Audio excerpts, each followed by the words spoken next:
Welcome to Matrusri educational academy అండి. మనం IIT ఫౌండేషన్లో భాగంగా మన 6th, 7th, 8th, 9th క్లాసులకు సంబంధించి మనం ఐఐటి చెప్తున్నామండి. మనకి ఇప్పుడు 7th క్లాస్కి సంబంధించి లైన్స్ అండ్ యాంగిల్స్లో ఆల్రెడీ కాన్సెప్ట్ చెప్పుకున్నామండి. ముందు ఇప్పుడు ప్రాబ్లమ్స్ చెప్పుకుందామండి. ఫస్ట్ ప్రాబ్లం అండి, a part of line with 2 end points is called. మామూలుగా అయితే మనకి ఇక్కడ ఉన్న ఆప్షన్స్లో line segment, ray, all of these అండి. అంటే లైన్ అంటే మామూలుగా అయితే మనకి AB line segment extended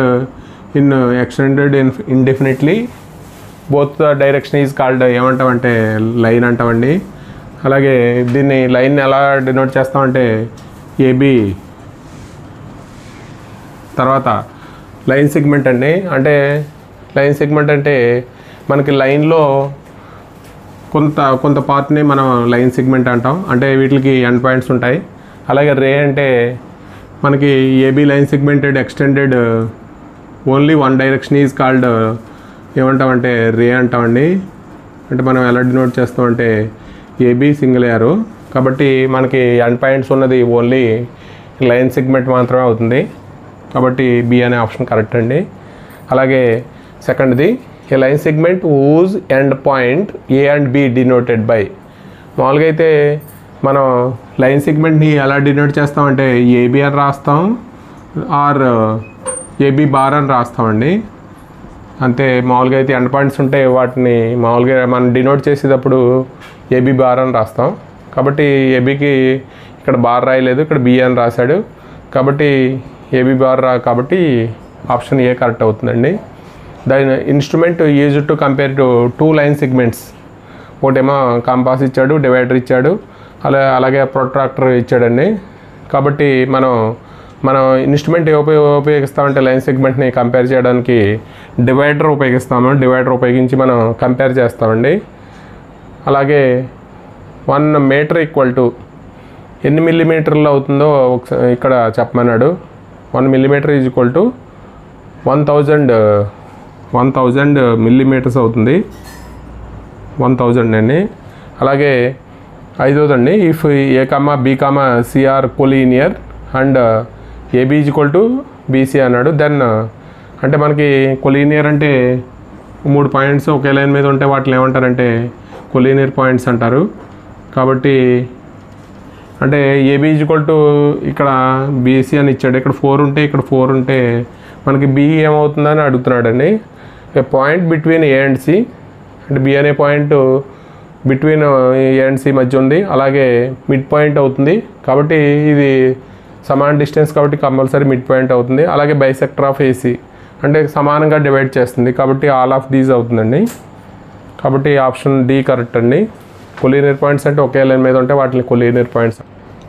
problem number 6 అండి, if AC is equal to 8 centimetres ఇచ్చాడు, B the mid point of AC అన్నాడు, ద ఫాలోయింగ్ ఈజ్ ట్రూ అన్నాడండి.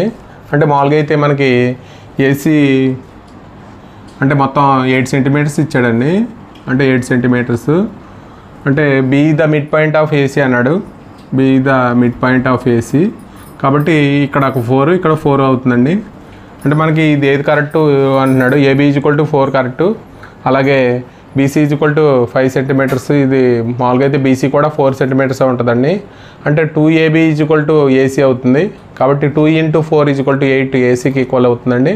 కాబట్టి మనకి బోత్ ఏ అండ్ సి అండి ఆప్షన్లో మనకి ఇక్కడ ఈ 2 ఆప్షన్స్ కరెక్టేనండి. కాబట్టి బి ఆప్షన్ 5 సెంటీమీటర్స్ కరెక్ట్ కాదు. కాబట్టి మనకి ఆప్షన్లో మనకి ఏది కరెక్ట్ అంటే డి కరెక్ట్ అంటామండి. బోత్ ఏ అండ్ సి అంటే AB is equal to 4, 2AB is equal to AC అండి.